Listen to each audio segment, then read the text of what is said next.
bí Ọ̀ṣun ajímọ̀pọ̀ gbẹ bí ewé rírí gbogbo wọn ni wọ́n bọ́ bá wa gbẹ́rù àgbàdókè owó kì í wọ́n lé ajé iyọ̀ kì í wọ́n lé olókun òjòṣù ẹ̀rù yẹn kó pápá máa lẹ́kàn ọmọ fọ́pọ́ láyé ọba wa Ọláoyè eku akébí eku ẹyẹ akébí ẹyẹ ọmọ ènìyàn afọ̀hún bí ọmọ ènìyàn àṣẹ òrìṣà lẹ́nu mi o àṣẹ òrìṣà lẹ́nu mi èyí mo bá wí irúmọlẹ̀ ọgbà àgbàdàgbà o àṣẹ òrìṣà lẹ́nu mi.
orí ńlá gbàgbé ọjọba nílùú àrò orí ńlá gbàlù kò wájọba ìlú kòsùn orí gbẹlẹkẹlẹkẹ ọjọba nílùú Kẹfún orí ó ṣe bẹ́ẹ̀ gbà Fọlábí Ọláoyè ọba ìlú Ògúnmọ̀ṣọ́ Ọláoyè o Òrumọgẹgẹ tínú ọmọ kẹlẹbẹ Ọláoyè o Ọláoyè tó gba nínú ọmọ kẹlẹbẹ kò sọ́nà láti gbàgbé.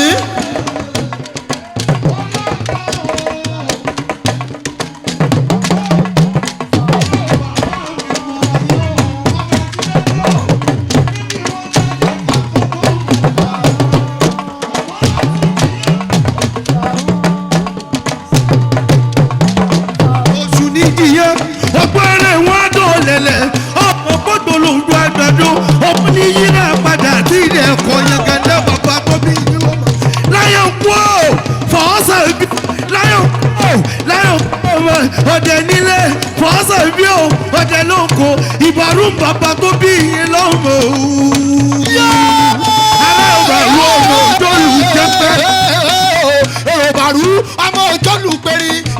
bàrúkú ìbárúsọpọ̀ mẹ̀kúntù bàbá bàrúkú ìbárúsọpọ̀ mọ̀ lè gbà wẹ̀ kókó gbẹ̀gìrì ló fọ́n bàrú lé nínú ilé bàbá tó bí ọlọ́mọ lẹ́ta wọlé rí ẹnu bàrú bàtà lọ́fà tí ọba kú tọ́ba níjọ́ mẹ́rìndínlógún wọn mórí wọ̀wé bí iṣu lórí èròjẹ ní àgbẹ̀ nìyí bẹ́ẹ̀ dúró ọba kẹ́ẹ̀yà dúró.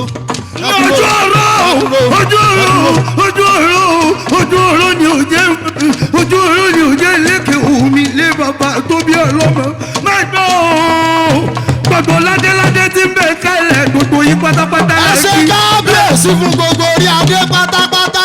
kábíyèsí o. ṣèyí ọmọ mákindé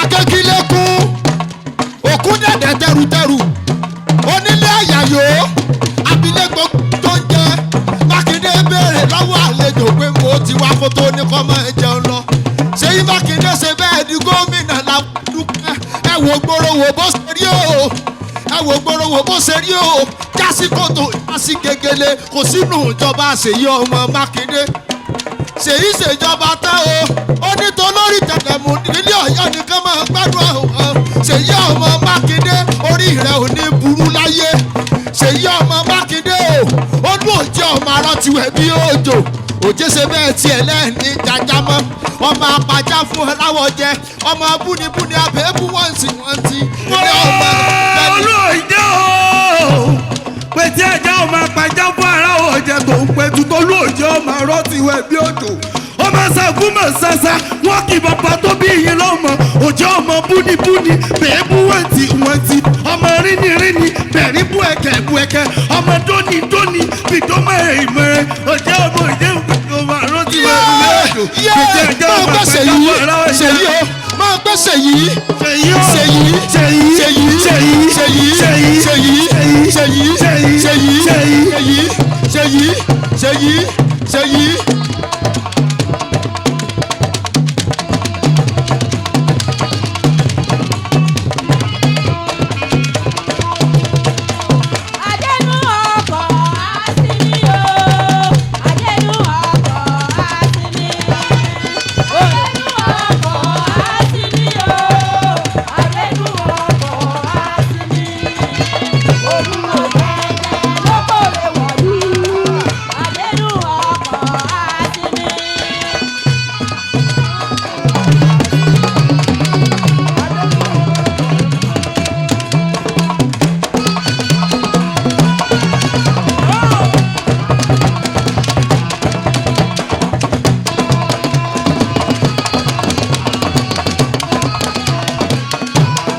ẹ ṣé o ẹ ṣé o ẹ ṣé o. ṣe. Yẹni kí lè ọmọ sùn. Ẹ ṣé o. A round of applause for the cultural troupe. Thank you. Ẹ ṣeun. Ẹ ṣeun. Your Excellencies, distinguished and eminent personalities, our royal fathers, we'll proceed with today's event. And the next thing on the agenda is a welcome speech by the Honorable Commissioner of Local Government and Chieftaincy Matters, Honorable Segun Olayiwola.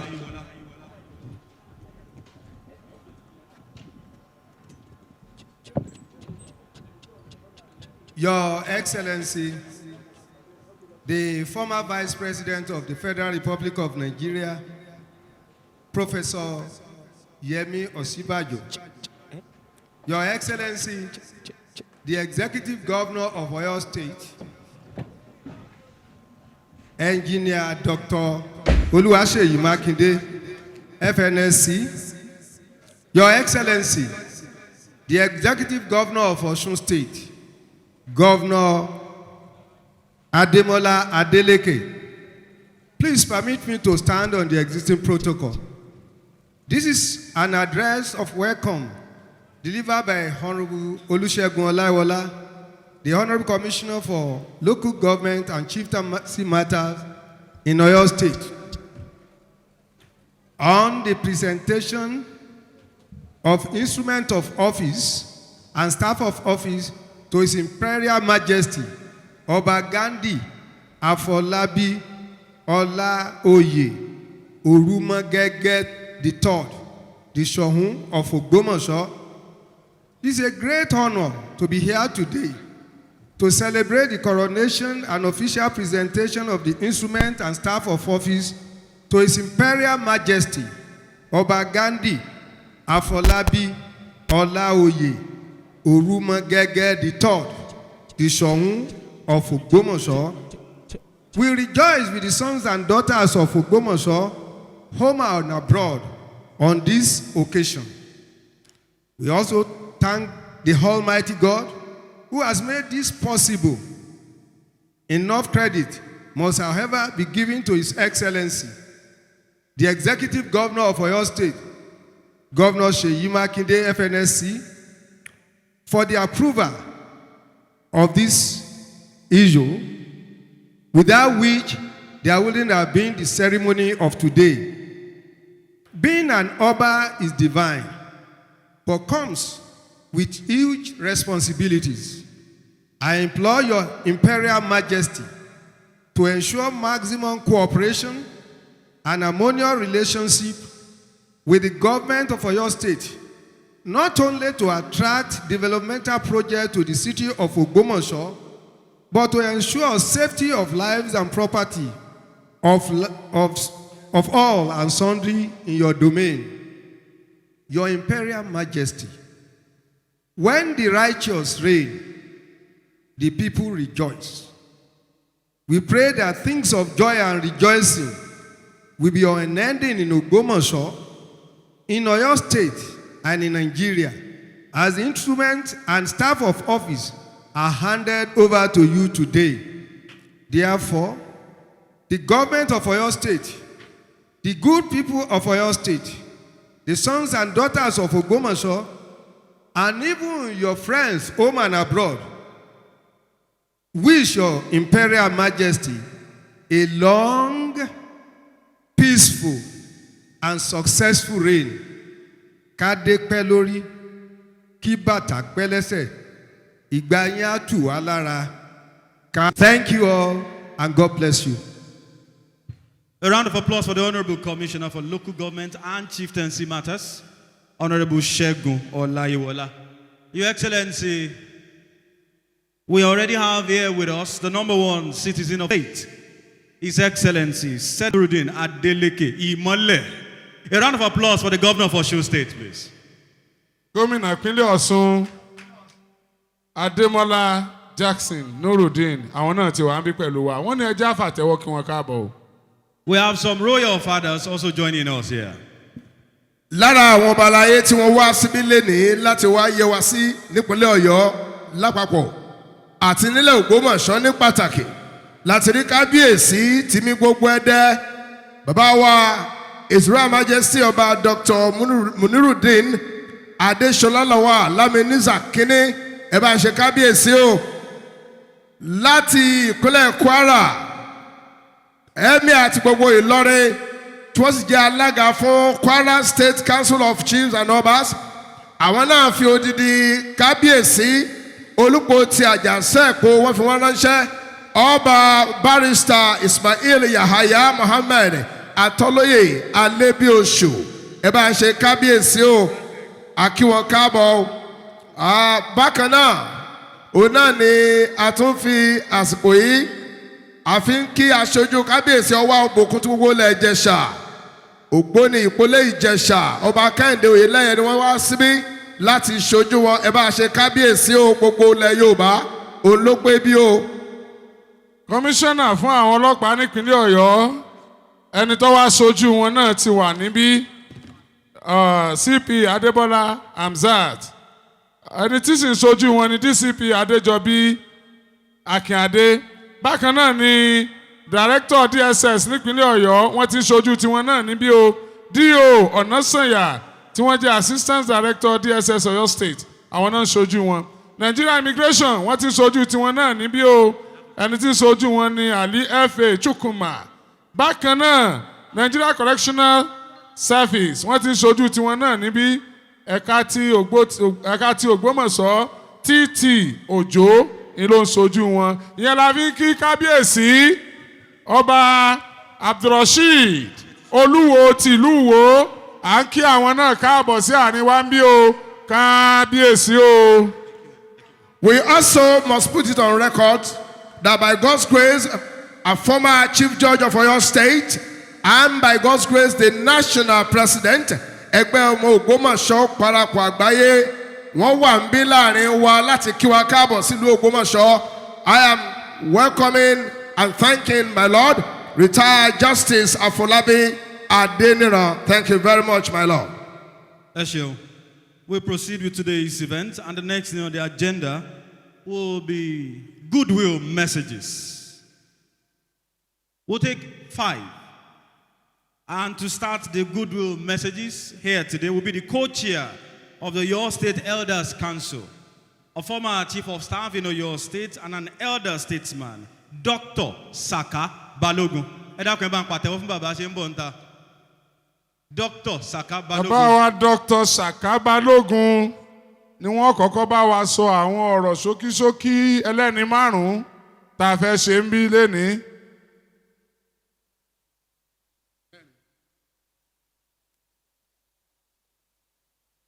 And right after him, we'll take the representative of the SGF, that's the Secretary to the Government of the Federation. He's ably represented here by Sir Olusegun Adekunle OON. He will be delivering Goodwill message on behalf of the SGF. Sir Olusegun Adekunle OON ni ó tẹ̀lé wọn láti wá ṣojú akọ̀wé àgbà fúnjọba orílẹ̀-èdè Nàìjíríà.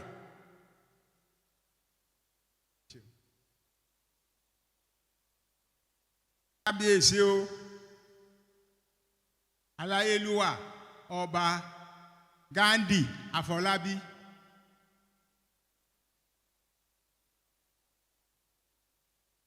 ọmọ Ọládùnní Ọláoyè Òrumọgẹgẹ the third.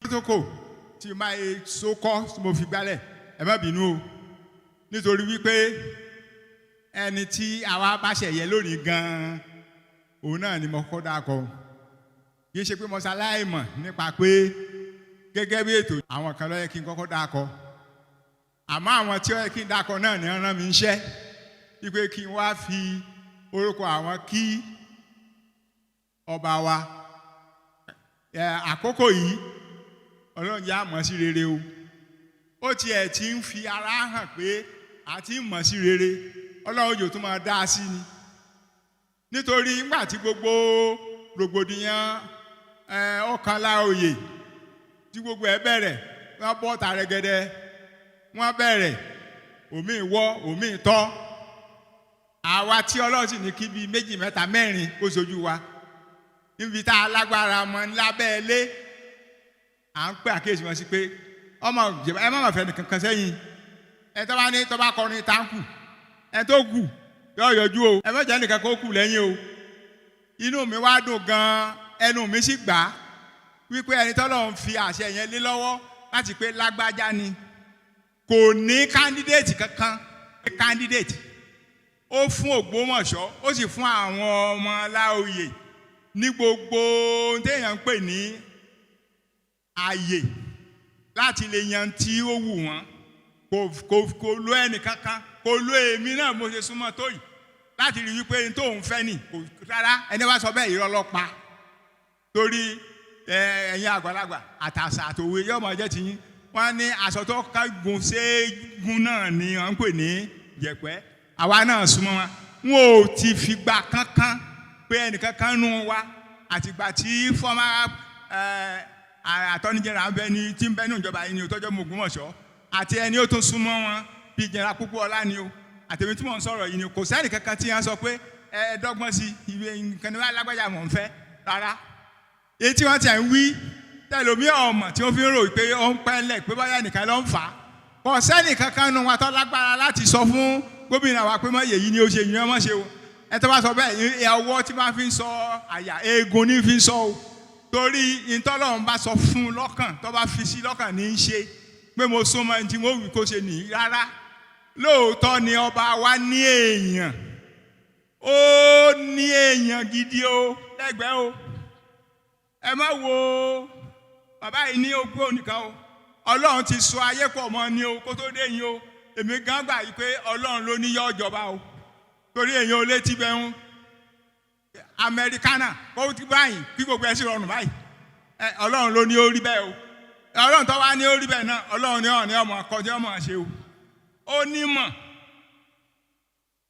ó ní ọgbọ́n ó ní òye ó wá ní àwọn alájọṣe tí wọ́n pọ̀ tí wọ́n sì lágbára ibi tí former vice president tí wọ́n jẹ́rìí sí coronation ẹ̀yin náà mọ̀ pé nǹkan fi bẹ́ẹ̀ kó tó di pé vice president ọmọ wa ṣe coronation jẹ́wọ́n ò ní nǹkan mìíràn tí wọ́n ti ṣe kí coronation tó ṣeé ṣe àdúgbò lọ́dọ̀ Ọlọ́run àmọ́ Ọlọ́run ló yàn èyí tí mo tún fẹ́ fi dá àwọn lójú kí n tó mọ fún wọn nímọ̀ràn ṣẹ́jú kan yìí pé gbogbo ẹni bá ní àfò irọ́ ló pa Ọlọ́run ni o kò sẹ́nì kankan tó gbé ọdẹ bẹ̀ ju Ọlọ́run ọba lọ nítorí pé nígbà tí Ceremonial fẹ́ lọ́tínrín Ọlọ́run náà ló ṣe tí gbogbo ẹ tó fi tò padà nítorí náà ẹ má jẹ́ kí ẹnì kankan sọ pé nítorí pàwọn la ṣe ní tá a bá wí fún ọdẹ ọmọ gbọ́ rárá ó tiẹ̀ ti hu àwọn ìwà kan tó fi jẹ́ pé gbogbo àwọn tí wọ́n rò pé bákan ni ó rí tí ń bí wọn nú wọ́n ti rí pé kò rí bẹ́ẹ̀ wọ́n kàn sọ bẹ́ẹ̀ ni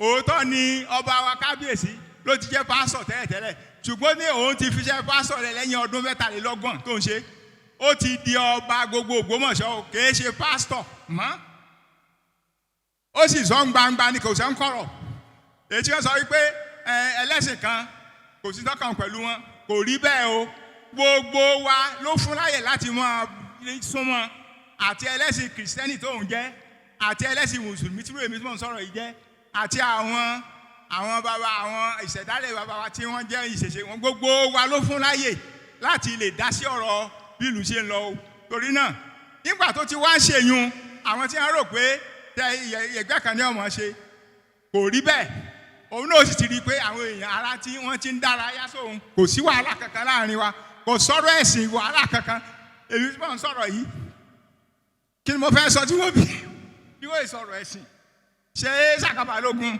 ṣé ìyáálé rẹ̀ ní òlè lọ ní tọ́jà rájà ni àbí ìyàwó tó jẹ́ àpọ́sù torí náà kò sí mẹ̀yàmẹ̀yà kankan ẹlẹ́sìn kankan ẹ má ti jẹun ó gbé wọ́ ẹ bá wọ́n bá ti gbé wọ́ kò sí wàhálà kankan o Ọlọ́run sì járí wàhálà kankan níbí báyìí nítorí náà àwọn tí wọ́n dúró ti bọba ńgbà tí ètí ìdọba a mọ̀ wọ́n lóòótọ́ ni ṣùgbọ́n wọ́n ránṣẹ́ Ọlọ́run lọ́wọ́ ni bíbẹ́ àbáwá mùsùlùmí ṣe máa wí sábàbí ni wọ́n jẹ́ o àwọn kan ni wọ́n ṣe o wọ́n jẹ́ kẹ́nìkan kan kó igbó sí yín lápò o lágbájá ò ṣe tiẹ̀ gbogbo ẹni tí ò ṣe tiẹ̀ wọ́n ti ń ṣe tiẹ̀ báyìí torí náà Ọlọ́run ní jẹ́ ọ̀dàrú kò ní bàjẹ́ o àtọgbọ́n àtòye àti ìmọ̀ àti dúkìá kúdí téèyàn fi ṣe gbogbo ẹ̀ tí fi da Ọlọ́run ní fìkan wọn o kábíyèsí o ìjọba Ọ̀yọ́ state ní ká dúpẹ́ ká kí adúpẹ́ lọ́wọ́ ìjọba Ọ̀yọ́ state bọ̀ tí wọ́n ní ká kí yín wípé ẹ máa ṣe o ẹ ṣàṣeyọrí o ẹ ṣàṣejèrè o àwọn bàbá rẹ ò ṣe tì wọ́n náà ò ní ṣe tì ó ṣe láti yanjú ó sì pẹ́ lóye ẹ̀mí ogun pẹ̀lú àlàáfíà ara àti inú dídùn kábíyèsí o. kábíyèsí o mo ń gbọ́ àtẹ́wọ́ bàbá. Ẹ ṣeun. That is Dr. Saka Balogun, one and only. Ọlọ́run ni. Ọlọ́run ni. Your Excellency will take the next Goodwill message, and this will come all the way from Abuja. The representative of the Secretary to the Government of the Federation, we know him as Senator George Akume. His representative here is Sir Olusegun Adekunle, OON. Bàbá wa Sir Olúṣẹ́gun Adékúnlé OON ni wọ́n ń bọ̀ báyìí láti wá gbẹnu Senator George Akume tí wọ́n jẹ́ akọ̀wé fún ìjọba orílẹ̀-èdè Nàìjíríà sọ̀rọ̀.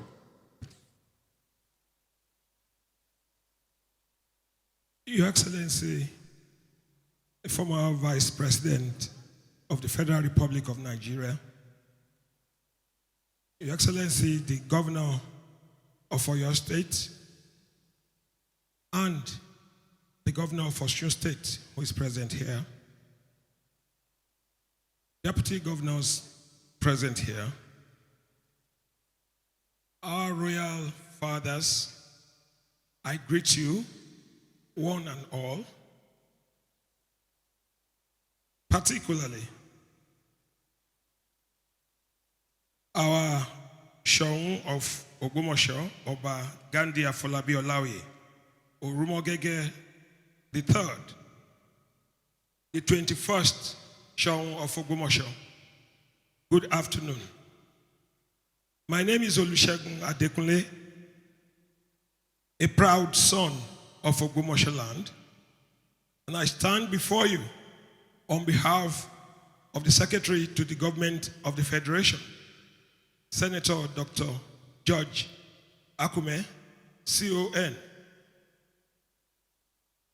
I bring you his message. He has personally signed a letter, a congratulatory letter to Kabiyesi, and I will proceed to read that letter.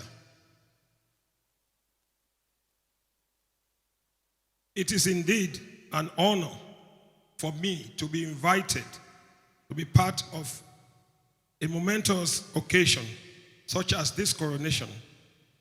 But I deeply regret that prior commitments have prevented me from being here in person. That is why I have sent your worthy son, Sir Olusegun Adekunle OON, to represent me. Firstly, let me congratulate the government and people of Oyo State, ably led by Engineer Seyi Makinde, for making a wise choice, for making a right choice. I also join the entire people of Ogbomoso land in expressing our heartfelt congratulations and deepest felicitations on the ascension of Oba Ghandi Afọlábí Ọláoyè, Òrumọgẹgẹ III, to the revered throne of the Shaun of Ogbomoso.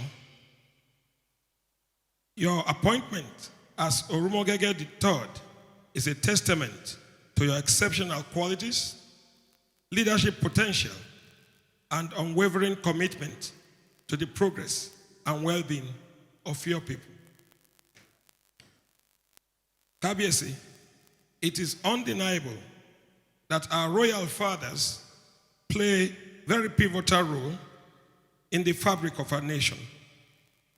They are not merely custodians of our rich traditions and cultural heritage, but also pillars of societal guidance, fostering unity, promoting peace, and championing the development of their communities. Your personal journey, Your Majesty, is a shining example of what I have just described. your success as a renowned pastor of one of the largest redeemed parishes in the United States, coupled with your accomplishments as a successful businessman, speaks volume of your wisdom, dedication, and faith in God. Your humility and dedication to your people are further testaments to your worthiness for this esteemed position. I'm confident that you will lead Ogbomoso land with fairness, with firmness, and a deep sense of justice. Kabiyesi, as you embark on this new chapter, I urge you to leverage on your vast network and exceptional leadership qualities to bring prosperity not only to Ogbomoso land, but to the entire Oyo State and indeed our nation at large. May your reign be marked by progress, unity, and unwavering faith in God. I pray that you are bestowed with the wisdom of Solomon and the grace of God throughout your reign. Please accept my heartfelt congratulations once more, and may the presentation of your staff of office be a glorious and auspicious occasion. With warmest regards, Senator Dr. George Akume, FNIM, CON, Secretary to the Government of the Federation.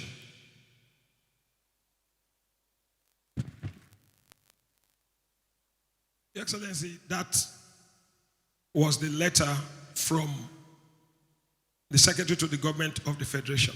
Once again, Kabiyesi and your amiable Olori, I conveyed the congratulatory message of the Secretary to the Government of the Federation, and we all wish you well. Ogbomoso shall become more prosperous, more peaceful. We shall enjoy peaceful coexistence. We shall enjoy security. We shall enjoy progress, and we shall enjoy growth in our economy.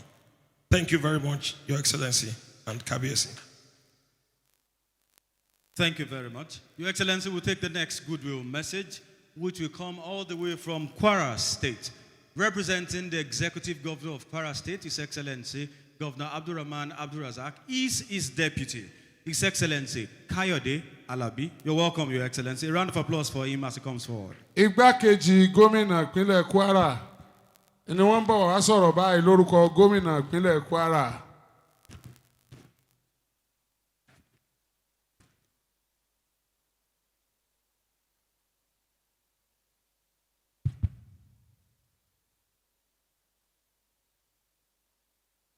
Your Excellency, the former Vice President of Federal Republic of Nigeria, Professor Yemi Oshibajo, SCN, GCON, Your Excellency, the Executive Governor of Oyo State, Engineer Seyi Makinde, Your Excellency, the Executive Governor of Osun State, Senator Adeleke Ademola, Your Excellency, Deputy Governor of Oyo State, Barrister Abdulrahim Lawal, and other Deputy Governors here present, distinguished members of the National Assembly here present, Your Royal Highness, the Oni of Ife, Oba Adeyeye Enitan Ogunwusi, other Royal Majesty here present, Your Royal Majesty the Shehu of Ogbomoso, Oba Ghandi Afọlábí Ọláoyè, another highly revered Kabiyesi here. Top government functionaries here present, captains of industries and members of the academic communities here present, distinguished invited guests, gentlemen of the press, ladies and gentlemen. On behalf of the people of Kwara State and the government, I join the Oyo State government to congratulate His Royal Highness, the new Shehu of Ogbomoso, Oba Ghandi Afọlábí Ọláoyè, Òrumọgẹgẹ III, on his ascension to the throne of his forefathers. Your Highness has been tested and found to be worthy of this ascension throne, which is a symbol of unity, dignity, and uniqueness of the people of Ogbomoso. I truly commend the people of this ancient kingdom on yet another historic transition and the beginning of another epoch in the colorful history of Ogumosho. Your Royal Highness, before you, a task to bring all sons and daughters of Ogumosho together under the big canopy. I'm confident that Your Royal Highness will embrace all in the overall interest of this great community. I pray that the land of Ogumosho and its people will prosper in your reign. I pray that the Almighty God will hear and answer all your prayers for this land. That the hand of God will be upon you to guard and direct you daily. Your days will be longer than anyone who has sat upon this throne. The wisdom and favor of God will be with you to surpass the great legacies of your illustrious forebears. Congratulation, KBC. God bless you.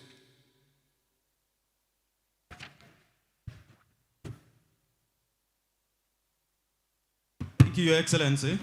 A round of applause for the Deputy Governor of Kwara State, His Excellency Kayode Alabi.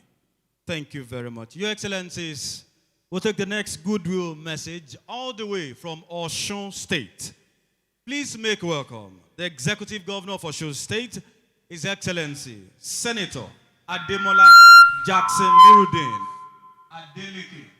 A round of applause for His Excellency as he comes forward to deliver. À ń lọ sí ìpínlẹ̀ Ọ̀ṣun báyìí. Gómìnà ìpínlẹ̀ Ọ̀ṣun, Sẹ́nitọ̀ Adémọ́lá Adélékè. Ìmọ́lẹ̀ dé, àwọn ni wọ́n bá wa sọ̀rọ̀ báyìí.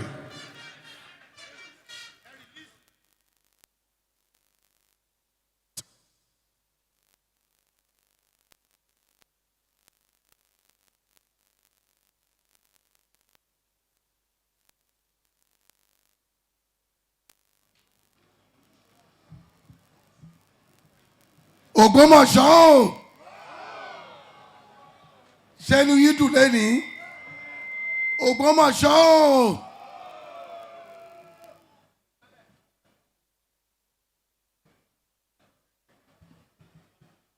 Olúwa mi, mo dúpẹ́. Olúwa mi, mo dúpẹ́. Olúwa mi, mo dúpẹ́. Mo dúpẹ́, mo dúpẹ́, mo dúpẹ́. Sing along with me. Olúwa mi, mo dúpẹ́. Olúwa mi, mo dúpẹ́. Olúwa mi, mo dúpẹ́. Mo dúpẹ́, mo dúpẹ́, mo dúpẹ́. Listen, èmi nìkan ló yẹ. Kò lè yé ẹnìkan kan. Ìdí tí mo fi yìn bàbá. Èmi nìkan ló yẹ. Èmi nìkan ló yẹ. Kò lè yé ẹnìkan kan. Ìdí tí mo fi yìn bàbá. Èmi nìkan ló yẹ. The last one. Ìwọ lọ́lọ́run mi. Ìwọ lẹ̀lẹ́dà mi, ọba àwọn ọba, olúwa olúwa, ọba títí láì, kò lè yí padà, èmi ọmọ yìí ọ́, títí ayé mi. Mo ní ìwọ lọ́lọ́run mi, ìwọ lẹ̀lẹ́dà mi, ọba àwọn ọba, olúwa olúwa, ọba títí láì, kò lè yí padà, èmi ọmọ yìí ọ́. Listen, èló ni mo san. Fọ́pọ̀ ògo, èló ni Jésù mi gbà. Èló ni mo san. Fọ́pọ̀ ògo, oore rẹ̀ lórí mi. Listen, I have a God who never fail. I have a God who never fail. I have a God who never fail. Who never fail. Jesus never fails forevermore. I have a God. I have a God who never fails. I have a God who never fails. I have a God who never fails. Who never fails. Jesus never fails forevermore.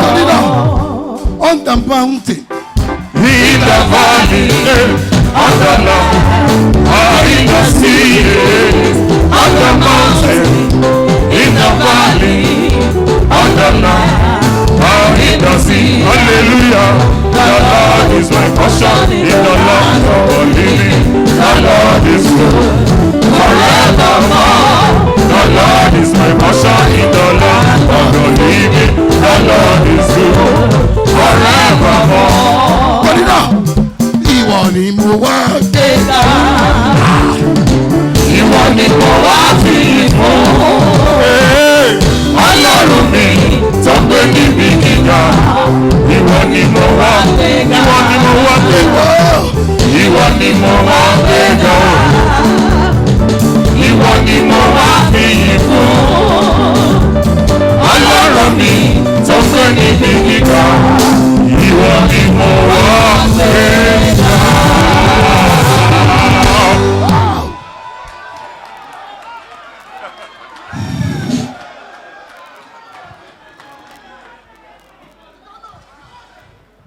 Somebody shout hallelujah. Ẹ̀pọ̀ Ọlọ́run tóbi lọ́ba. Woo! It's beautiful to praise God all the time. The former Vice President of the Federal Republic of Nigeria, my good Egbon, Professor Yemi Oshiba, it's good to see you again. Host Governor, my brother, His Excellency, Engineer Makinde, and other distinguished colleagues, members of National and State Assembly here present, other distinguished political functionaries, our royal fathers here present, notably our Baba Oni of Ife, His Imperial Majesty, Ọba Adéyẹyè Ẹnìtàn Ògúnwùsì Ọ̀jọ̀yà II, my own Baba Timi Ofede, Ọba Muniruddin Adéṣọlá Lawal, and others, religious leaders and other prominent personalities, security operatives, gentlemen of the press, ladies and gentlemen. I am elated to attend this coronation. I brought Goodwill message of the government and people of Osun State to the Kábíyèsí, Ọba Ṣọ̀ún of Ògbómọ̀ṣọ́, Ọba Ghandi Afọlábí Ọláoyè. I also bring warm goodwill of my family, especially my big brother, Dr. Deji Adeleke. Kábíyèsí, warm congratulations. Wishing you peaceful reign. I pray for long life and prosperity. Ade agbe lórí o, Ìbàdàn pàtàkì agbe lẹ́sẹ̀. Ẹsẹ̀ Kábíyèsí o. I love you all, Ògbómọ̀ṣọ́. Àwọn máa ṣoríire l'Ógbómọ̀ṣọ́. Ọ̀yọ́ yẹ wá o ẹ̀. Àwọn máa ṣoríire l'Ógbómọ̀ṣọ́. Ọmọ Adélékè ló ní wíwo ẹ̀. Àwọn máa ṣoríire l'Ógbómọ̀ṣọ́. Ọ̀yọ́ sanwó ẹ̀. Àwọn máa ṣoríire l'Ógbómọ̀ṣọ́. Ọmọ tó ń gbìyànjú ẹ̀. Àti ṣoríire l'Ógbómọ̀ṣọ́. Ọ̀yọ́ ti yẹ wá òye. Àwa ti ṣoríire l'Ógbómọ̀ṣọ́. Ọba Ghandi ṣálọ́ba tuntun ooo. Àwa mọ̀ ṣoríire l'Ógbómọ̀ṣọ́. Ọ̀yọ́ yẹ wá òye. Àwa mọ̀ ṣoríire l'Ógbómọ̀ṣọ́. Ọba Ghandi ṣálọ́ba tuntun. Your Excellencies, distinguished and eminent personalities, our royal fathers, will take the 5th Goodwill message on Egunla ní Nkẹ́yìn Ìgbàlẹ̀. It gives me great pleasure to welcome to the microphone former Vice President of the Federal Republic of Nigeria, His Excellency Professor Yemi Osinbajo, SAN GCON. A round of applause for him as a pẹ̀lú àtẹ́wọ́ tó nípọn tó pọ̀ dáadáa, ẹ jẹ́ ká kí igbákejì ààrẹ orílẹ̀-èdè Nàìjíríà tẹ́lẹ̀, Ọ̀jọ̀gbọ́n Yemi Osinbajo. àtẹ́wọ́ yẹn ò tó ká wá farabalẹ̀ ká gbọ́ ọ̀rọ̀ látẹnu wọn.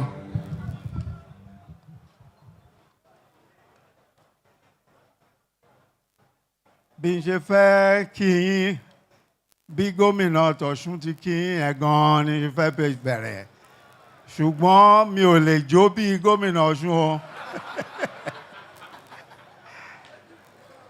ọpẹ́ ló yẹ ọ́ bàbá olóore ìyìn ló yẹ ọ́ ọlọ́run ọba òsánà yẹ ọ́ ó ṣé o bàbá. Amen. Mo kí gómìnà wa His Excellency Ṣèyí Mákindé àti gómìnà Ọ̀ṣun His Excellency Adémọ́lá Adélékè àti gómìnà wa àná Gọ́vnà Ọládayọ̀ Pópóọlá, igbákejì gómìnà tọ̀yọ́ mo kí yín àti igbákejì gómìnà Kwara náà bẹ́ẹ̀. Mo dẹ̀ kí gbogbo àwọn orí adé àti ọrùn ìlẹ̀kẹ̀ tó wà níbí lénìí. Pàtàkì mo kí Ọọ̀ni of Ifẹ̀, His Royal Highness Ọba Ògúnwùsì Ọ̀jájá II. Mo dẹ̀ kí Olú of Warri, His Royal Majesty the Olú of Warri, àti Olúwo of Ìwó, Ọ̀ràngún tòkè ńlá àti gbogbo àwọn kábíyèsí tí wọ́n wà níbí lónìí. Ṣùgbọ́n èní o ọjọ́ Ògbómọ̀ṣọ́ ni, ọjọ́ ire ni. Gbogbo àwa olóríire tá wà ń bí ẹ jẹ́ ká nawọ́ wa sókè o. Olóríire nìkan la ní kàn nawọ́, kì í ṣe gbogbo wa gbogbo wa tá wà ń bí lólóríire. Ọlọ́run á dẹ̀ ṣọ́ wa lóríire kalẹ́.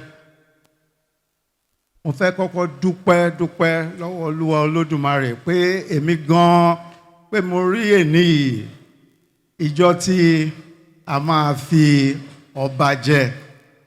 Gbogbo wa tá rò ní o, a máa ríru ayọ̀ báyìí lójoojúmọ́ náà ni. Àmì o.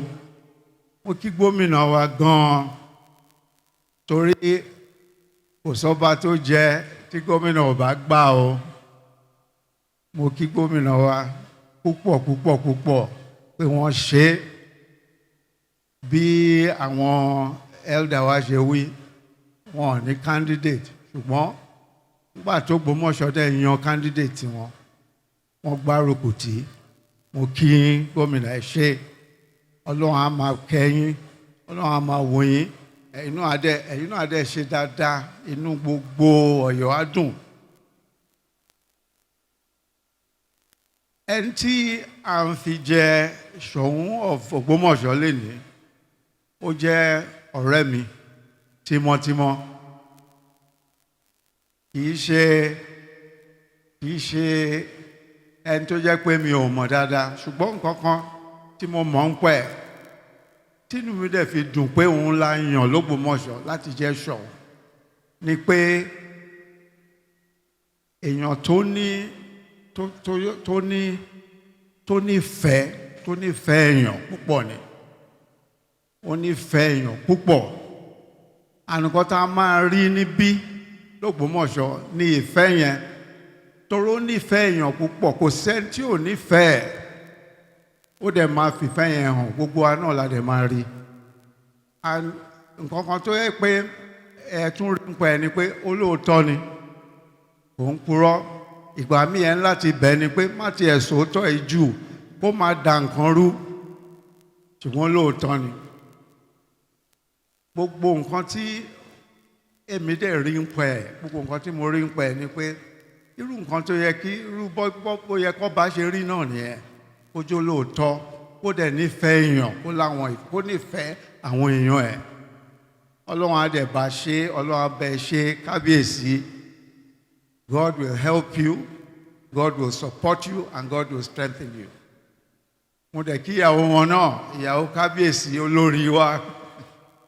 Mo kí yín, ọlọ́run náà máa dúró tì yín bẹ́ẹ̀ ṣe ń dúró tì kábíyèsí ọlọ́run á dúró tì yín.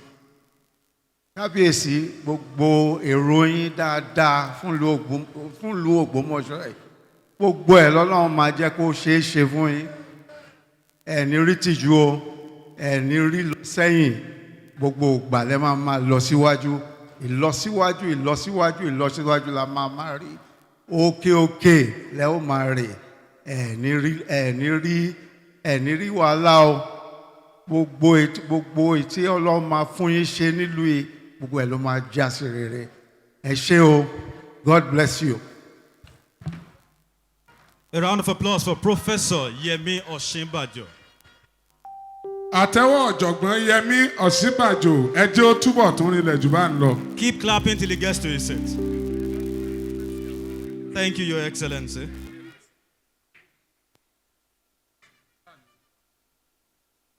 Ẹ jẹ́ àtúmọ̀ kàn sí àwọn bẹ́tò ìṣe ń lọ lọ́wọ́ bẹ́ẹ̀ ni wọ́n ń gbọ́ wa ní BCOS àti tajílété àti tìbàdàn. bẹ́ẹ̀ ni wọ́n ń gbọ́ wa ní ajílété net 2.1 FM olúyọ̀lé net 8.5 FM àti òkè ògùn net 6.3 FM. wọ́n ń gbọ́ wa ní Fresh FM 105.9 FM. ní láti ìbàdàn láti yín. wọ́n ń gbọ́ wa ní Splash FM 105.5. bẹ́ẹ̀ ni. wọ́n ń gbọ́ wa ní àgídìgbò 88.7 FM. bí wọ́n bá tiẹ̀ gbọ́ wa ebi wọ́n wà ní àyìn. wọ́n ti mọ̀ gbọ́ wa náà báyìí. bákan náà wọ́n ń gbọ́ wa ní Lágelú FM. Lágelú wọ́n ń gbọ́ wa. NTA àwọn náà ń gbé wa live. BCS TV àwọn náà ń gbé.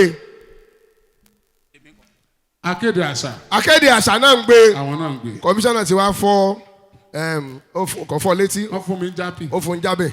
Ẹ ṣeun. Your Excellencies, our royal fathers, distinguished and eminent personalities, it's time to hear about the Ṣọ̀ún of Ògbómọ̀ṣọ́, the 21st Ṣọ̀ún of Ògbómọ̀ṣọ́. And to rightly talk about him and read his citation is an Ògbómọ̀ṣọ́ prince himself, the Honorable Commissioner for Information and Orientation. This commissioner, a prince of Ògbómọ̀ṣọ́, wrote the biography in December 1995 of the late Ṣọ̀ún. You know the person I'm about to talk about, a media doyen, Honorable Commissioner for Information and Orientation in Oyo State, Prince Dọ̀tun Oyèládé. Ẹ jẹ́ ká gbọ́ nípa kábíyèsí aláyélúwà ọba Ghandi Afọlábí Ọláoyè Òrumọgẹgẹ ẹlẹ́ẹ̀kẹta látẹnu kọmíṣánná fún ètò ìròyìn ní ìpínlẹ̀ Ọ̀yọ́.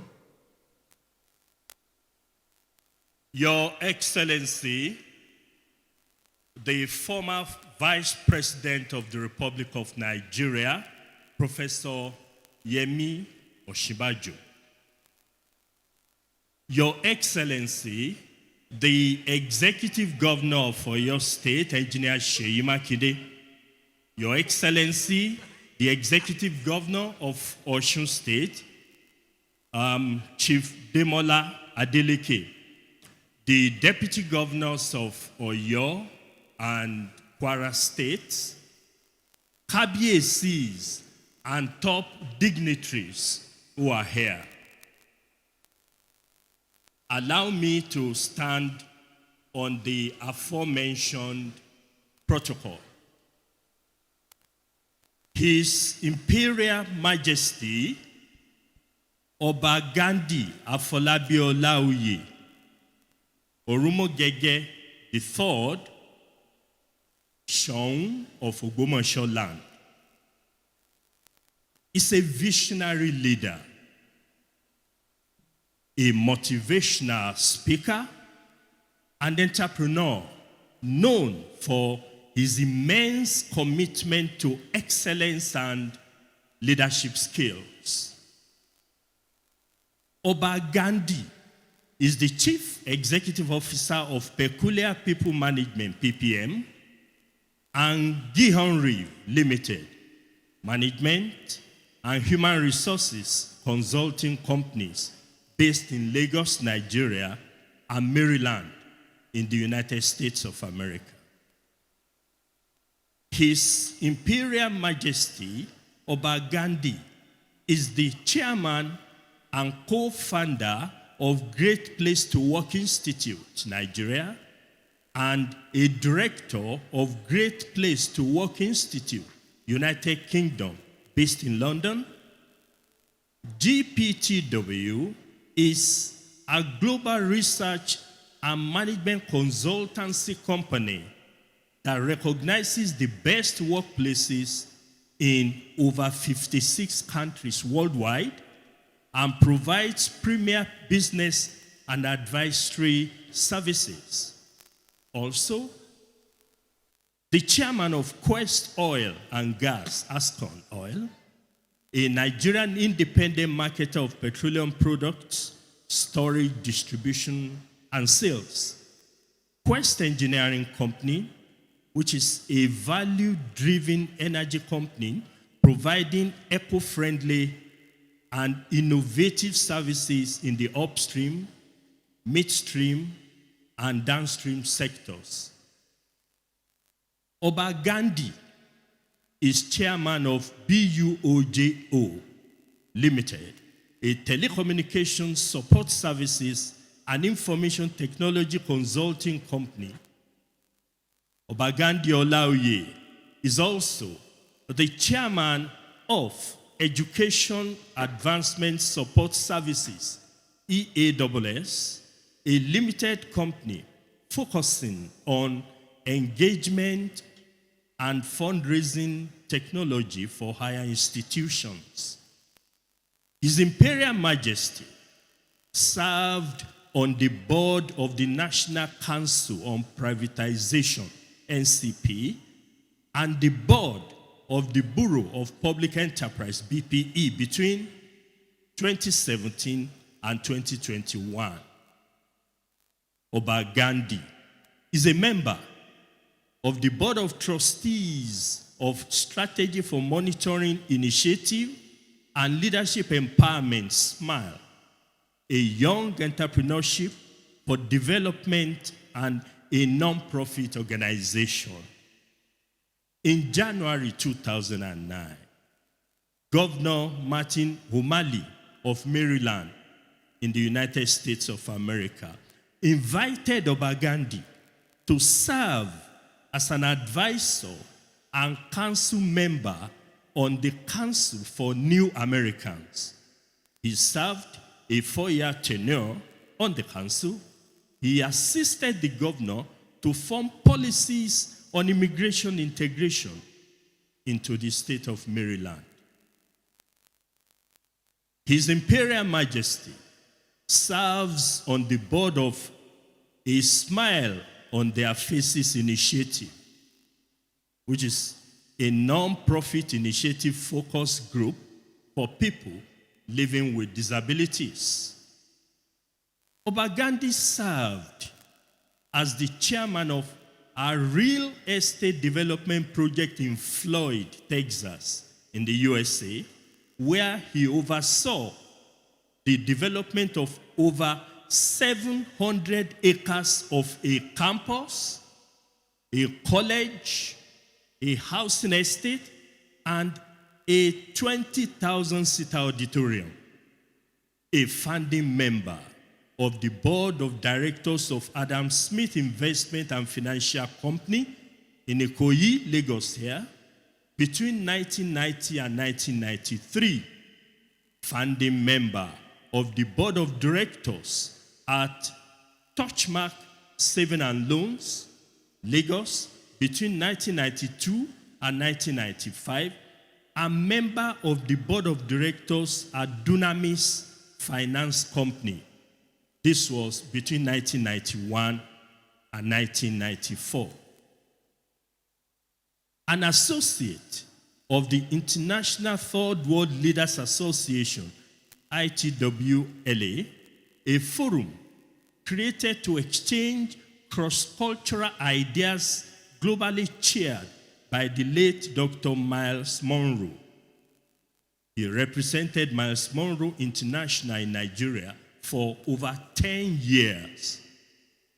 Oba Ọláoyè is an influential community leader recognized in Nigeria by former Nigerian President Olusegun Obasanjo in 2001, and the United States of America by President Barack Obama in 2011. He is a recipient of the Youth Empowerment and Positive Mentoring of Africans in the Diaspora Award, an award conferred by the African Business Roundtable in the year 2008. Oba Ghandi graduated with a Bachelor of Arts degree in 1982 from the prestigious Obafemi Awolowo University in Nigeria, which is the former University of Ife, with honors in English and library studies. He holds a master's in industrial and labor relations with emphasis on human resource management from Nigeria's premier university, the University of Ibadan, in 1987. Born on August 23, 1961, he enjoys traveling and has been to over 65 countries in Europe, Asia, Australia, the Caribbean, North and South America, the Pacific Islands, and Africa. His other interests include swimming and playing Scrabble. His Imperial Majesty, Oba Ghandi Afọlábí Ọláoyè, is an ordained minister married to Omo Ghandi Ọláoyè and has 2 children, Tolu and Tolumi. Thank you. Your Excellencies, distinguished and eminent personalities, we have come to the high point of today's event. Please, with a round of applause, make welcome the Executive Governor of your state, His Excellency, Governor Seyi Makinde, as he comes forward to perform the official handing over of staff of office to the 21st show of Ògbómọ̀ṣọ́. Tó rinlẹ̀ ká fi gbé gómìnà Ṣèyí Mákindé dìde bí wọ́n ṣe ń bọ̀ wájú. Dr. Makinde, láti wá gbé Eli ọ̀gá Kaka, àṣẹ. Iki Kaka, Ọba Ghandi.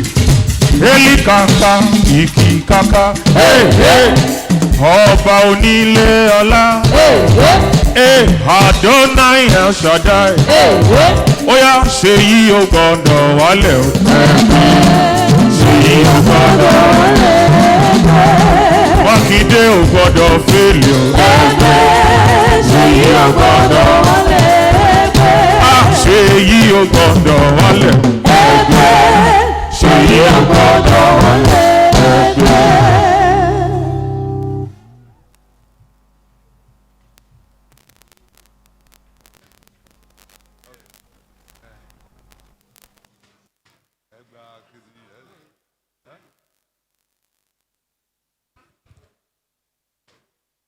This is the instrument of office to a ruling house chieftaincy.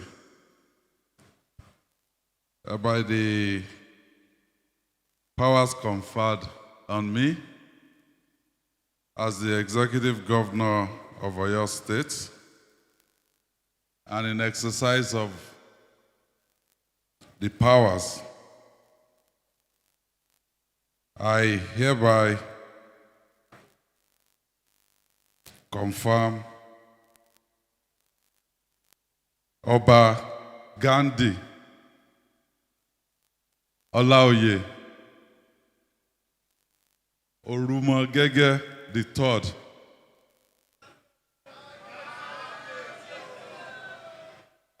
as the Ṣọ̀ún of Ògbómọ̀ṣọ́ land.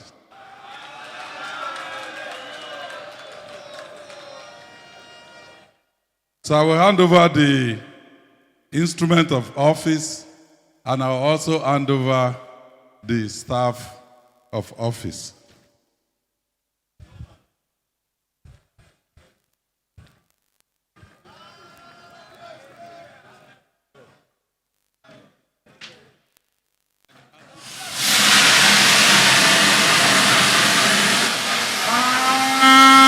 kábíyèsí o ẹ ṣe kábíyèsí o kábíyèsí o ẹ ṣe kábíyèsí o ẹ ṣe kábíyèsí o. Thank you, Your Excellency. Kabiyesi, you may have your seat. The next thing on the agenda is to hear officially. We would like to hear officially from the 21st Ṣọ̀ún of Ògbómọ̀ṣọ́.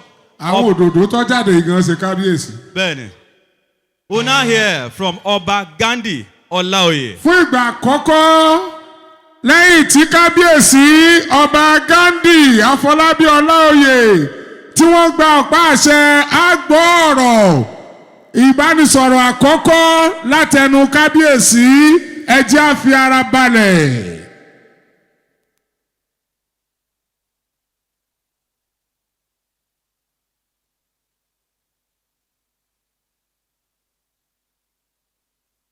Good afternoon, everybody.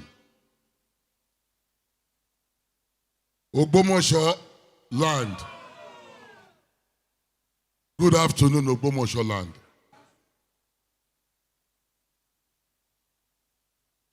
Before I read my speech, I want to give honor to whom honor is due. And that is my Lord and Savior, Jesus Christ, who has made today to be possible for me. This is what he has wanted for me from the foundations of the world. So I give God all the glory today, that which he has purposed in my life, he has made me to be alive to witness it. So I give him all of the glory. I also want to thank, because God uses human beings to fulfill a lot of our dreams and our aspiration, and most especially our destiny. I want to thank my governor, my boss, the governor of Oyo State, Engineer Seyi Makinde. Your Excellency, I am most grateful and most appreciative, because you are the one the Lord used to fulfill this destiny of my life. I want to also thank the former Vice President, His Excellency Professor Yemi Osinbajo, that in your busy schedule, you have stood by me and you still found time to come. And also to my very dear friend of many years, and who has always been supportive of the things I do, he and his family, the Adeleke families. But I want to honor the governor of Osun State, who is here today. I always feel part of that family. I once told them, maybe I should change my name to the Adelekes. But thank you so much for coming. I really appreciate you. To the governor, to the deputy governor of Kwara State, thank you so much. Former governor for your state, and all the eminent personality, former Minister for Information, and many other people who are here today. And of course, to the royalties that are here today, I really want to thank you. The Oni of Ife, and also my very personal friend, the Olu of Wari, to somebody who was my school father when I was in high school, who is also a king, Oba Dokun Abolani. I really honor you. Thank you. Thank you for your support. And I always consult him for tutelage, because he's been doing this thing for so many years. Oba Dogzi, I thank you for all you've done for me in my life. I really, really appreciate you. And to all the other royalties, the Olu of the Oluwo of Iwo, and many others. My speech is titled "My Dream and Reality for Ògbómọ̀ṣọ́ Land." Because we call those things that are not as though they are. And that's why I titled it My Dream and My Reality.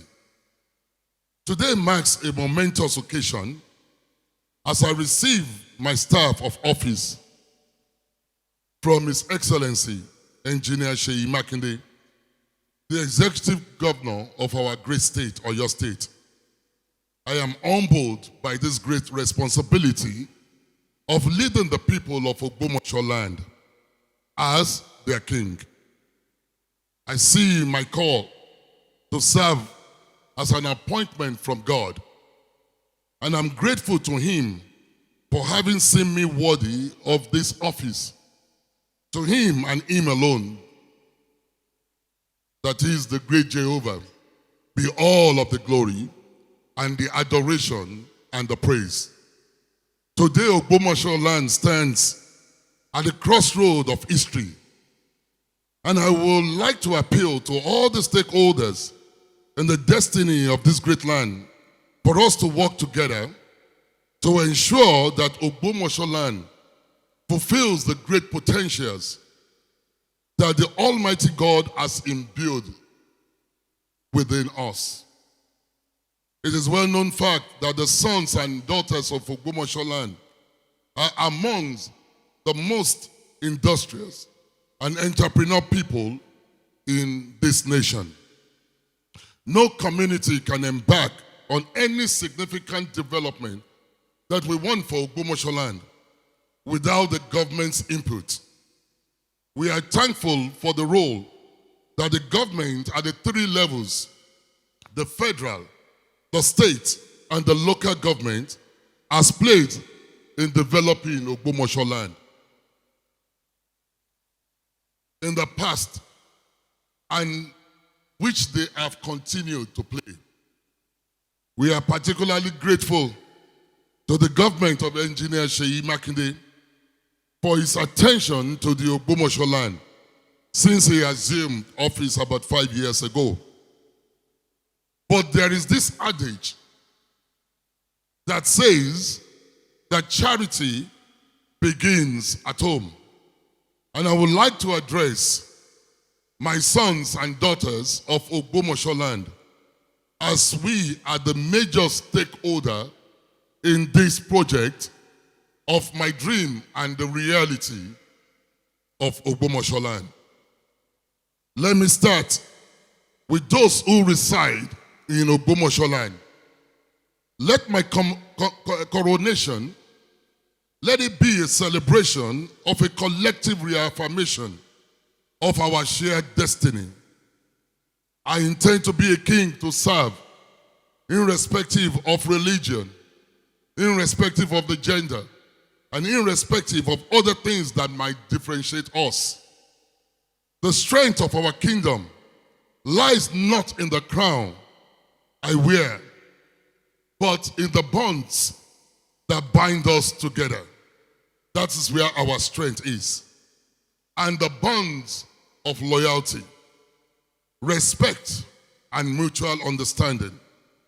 To my sons and daughters who live and work outside Ogbomoso land, I would like to appeal to you to turn your attention to our homeland, Ogbomoso land. I have personally done so.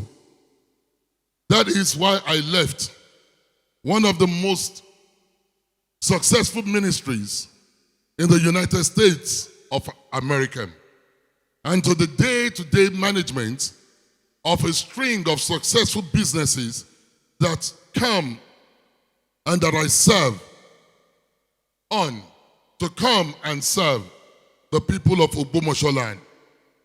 Whilst I am not asking you to do the same in the physical sense, I am asking you to join hands with me by giving of your time, by giving of your talent, and by giving of your treasure, with us to develop Ogbomoso land. I dare to dream today to see a greater Ogbomoso land. And I would love that Ogbomoso land will be mentioned as one of the major cities of the world.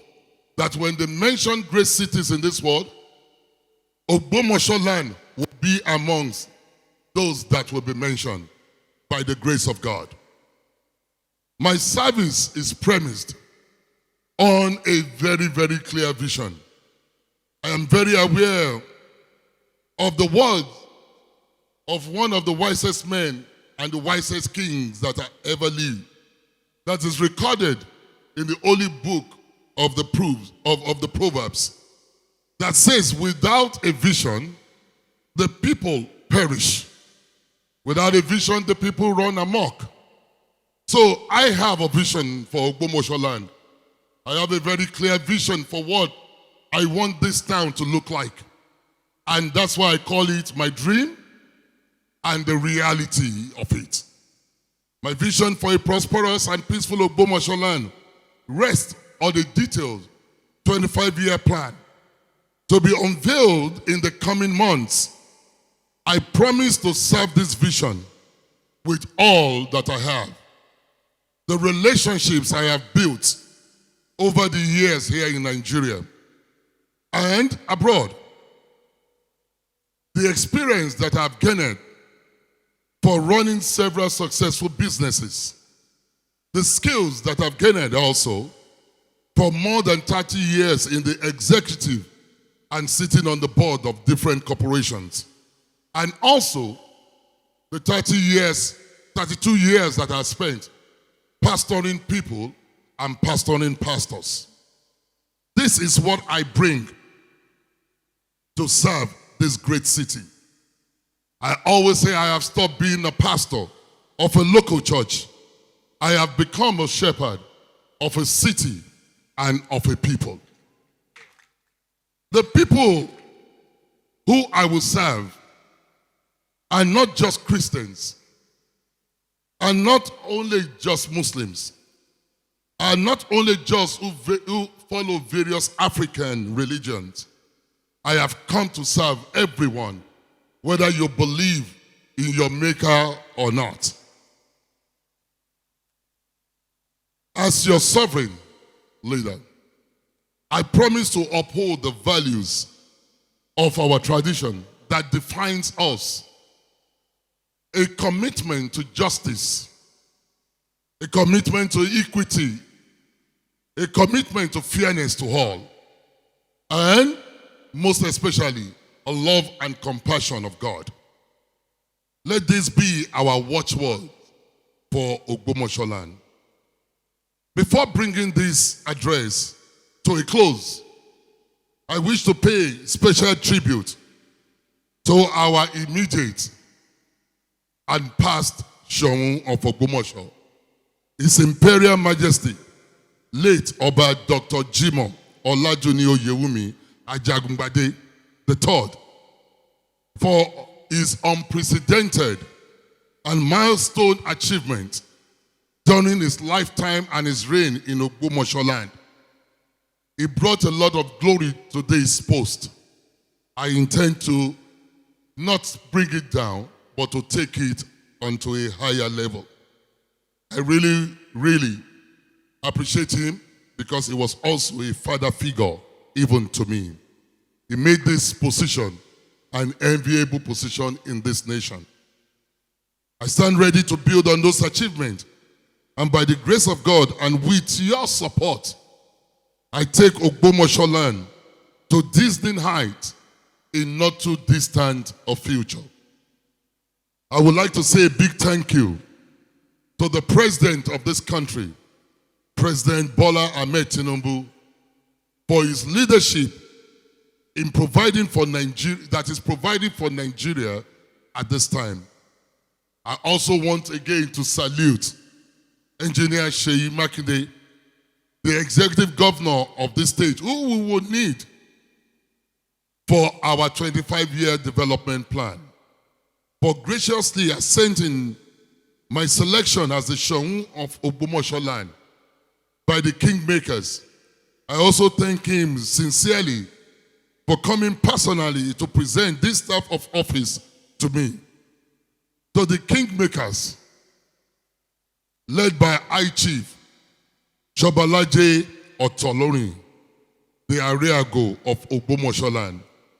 And to all the kingmakers, I say thank you. I especially recognize all your praise and relentlessly courage and determination in ensuring that the selection process that produced me as Shonwu was thorough, was credible, and was very fair, in spite of what some few people have said. I cannot end this address without thanking the larger Olaoyè family of Ogbomoso land, led by our able Mogaji, Prince Amos Olawale Olaoyè, for facilitating a rare privilege of representing all the different princes.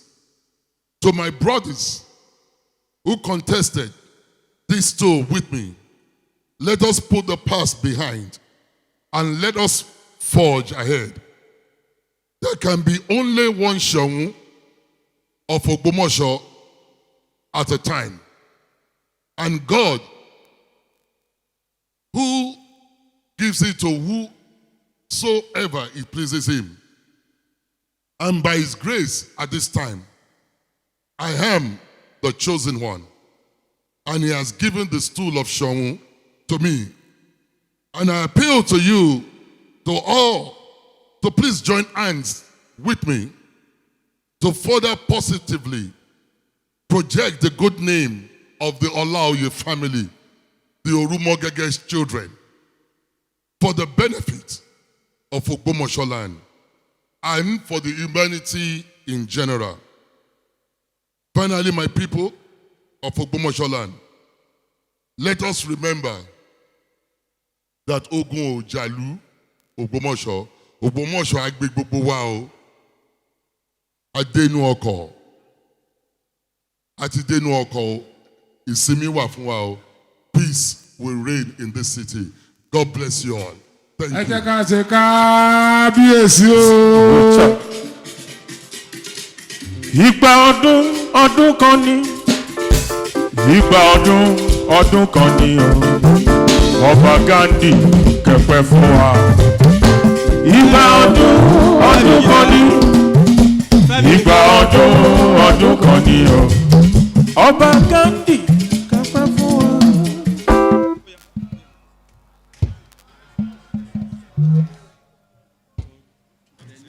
tó ẹtúnjẹ àṣẹ kábíyèsí lẹ́ẹ̀kan sí o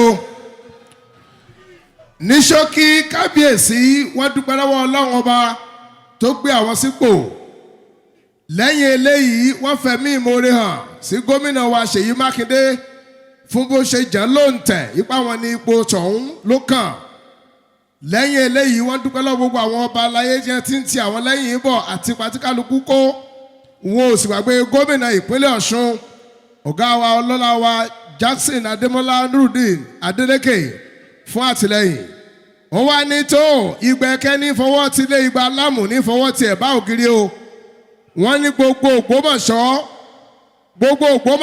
o wọ́n ní àwọn tí kú òní olùṣọ́ àgùntàn ìjọ kékeré kan ní kọ́nà kan o wọ́n ní àwọn ti di aṣíwájú fún gbogbo Ògbómọ̀ṣọ́ ń tilé tóko láì fi ti ẹ̀sìn tàbí ẹ̀yà kankan ṣe bí tí wò ó mọ́ wọ́n ní gbogbo àwọn táwọn ojú yẹ Ṣọ̀ún gẹ́gẹ́ ṣe mọ̀ pé a máa dùn náà ni wọ́n ní wọ́n fọ́ wọnú kí á dì mọ́ra wa torí pé Ṣọ̀ún kan ṣo náà ni ó wà lórí ipò lẹ́ẹ̀kan ṣoṣo wọ́n wá ní tó ètò ti wà ńlẹ̀ tí àwọn ti ṣe tó jẹ́ ètò ìdàgbàsókè ohun ìtẹ̀síwájú oní ipò 25 fún ìdàgbàsókè ilẹ̀ Ògbómọ̀ṣọ́ wọ́n ní gbogbo àná làájọ ṣe gbogbo àná làájọ gbé lárugẹ èmi sì mọ̀ pé gẹ́gẹ́ bí ọmọ bíbí ilẹ̀ Ògbómọ̀ṣọ́ ojú òní tì mí o àbójú ó ti ẹ̀yin ẹ jẹ́ fún kábíyèsí látẹ̀wọ́ o ká ṣe kábíyèsí o kábíyèsí o ọjẹ́ ní sísọ ṣókí o torí àròjọ́ mùsùlùkùn o ẹ ṣé o.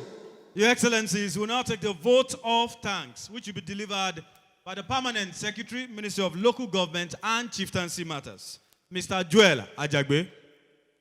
Your Excellencies, the former First President of the Federal Republic of Nigeria, Your Excellency, the Executive Governor of Oyo State and Osun State, please permit me to thank the already established protocol I deem it a great honor and privilege to give vote of